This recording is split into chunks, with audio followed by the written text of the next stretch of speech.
এ ঘরে এমন ঘর যার উপরে আপনার আরশ। এ আল্লাহ, আমি বড় গুনাহগার পাপী, চোখ নিয়ে এসে আজ তোমার ওই কাবাকে দেখছি। জনমবার বলতাম কাবাতে শরীফাতে কোনোদিন দেখার সৌভাগ্য হয়নি, আজ সেই কাবা আমার চোখের সামনে।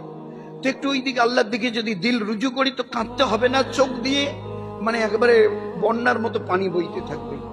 মাতাব বলা হয় কাবা শরীফের ওই যে প্ল্যাটফর্মটা, ওটাকে মাতাব বলা হয়। আমি এখানে মাতাবে এবারে সিঁড়ি ধরে নিচে নেমে এখানে দাঁড়িয়ে আছি, সামনে কাবা আমার। এইভাবে আস্তে করে ভালো করে দাঁড়িয়ে এইবারে চোখ তুলে তাকাই তো কাবা শরীফ আমার চোখের সামনে আমি দেখতে পারবো। ওই সময় দিল খুব আল্লাহর দিকে রুজু করা। এ আল্লাহ, এই সেই কাবা যেখানে লক্ষ নবী আদম আলাইহিস সালাম 1000 বার উনি হজ করেছেন। আদম আলাইহিস সালাম এই ঘরের তো প্রথম থেকে, সেই জামানা থেকে এই ঘর 1000 বার উনি হজ করেছিলেন আদম আলাইহিস সালাম।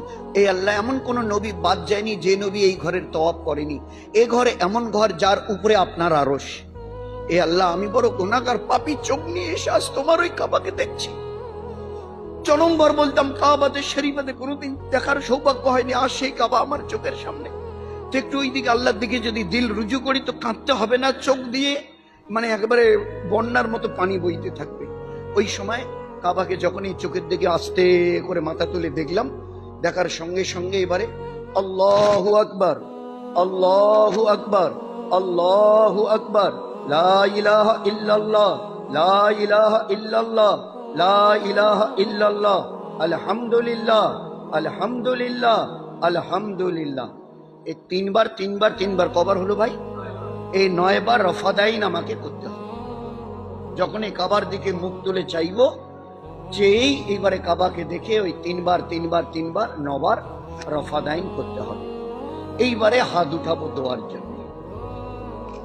হাত উঠিয়ে প্রথম যে দোয়াটা, যেটা সবাই মুখস্থ করে নি, ছোট্ট একটা লাইন, এ আল্লাহ, আজকের দিন থেকে নিয়ে আমার মৃত্যু অবধি যত দোয়া আমি করব সব যেন তোমার কাছে কবুল হয়।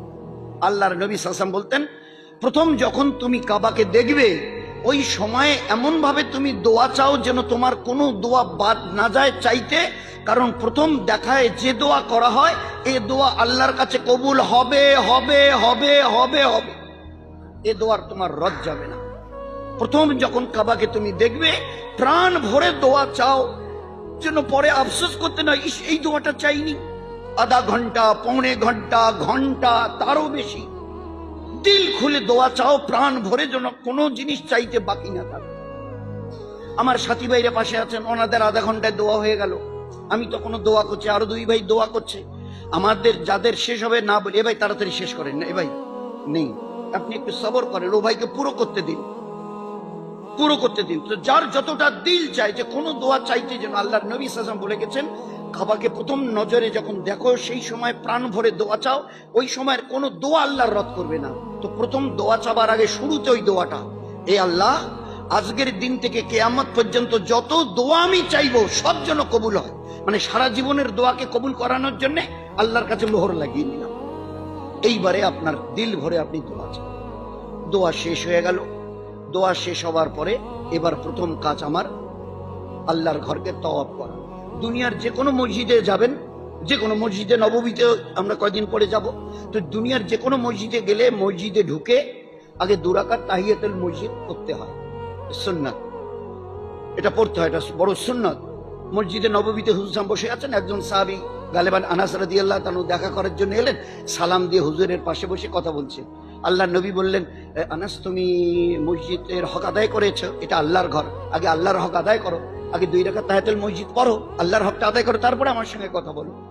তো সারা দুনিয়ার মসজিদে গেলে আগে 2 রাকাত তাহিয়াতুল মসজিদ পড়ে নিতে হয়, কিন্তু বাইতুল্লাহ এমন একটা জায়গা যে এখানে ঢোকার পরে 2 রাকাত তাহিয়াতুল ওযু নেই, ঢুকেই মাত্র প্রথম দোয়া করে তওয়াফ করো। তওয়াফের আমলটা সবচাইতে এখানে দামি, কারণ প্রতি মুহূর্তে, প্রতি সেকেন্ডে 120টা রহমত আসমান থেকে এই কাবার উপরে নাজিল হয়।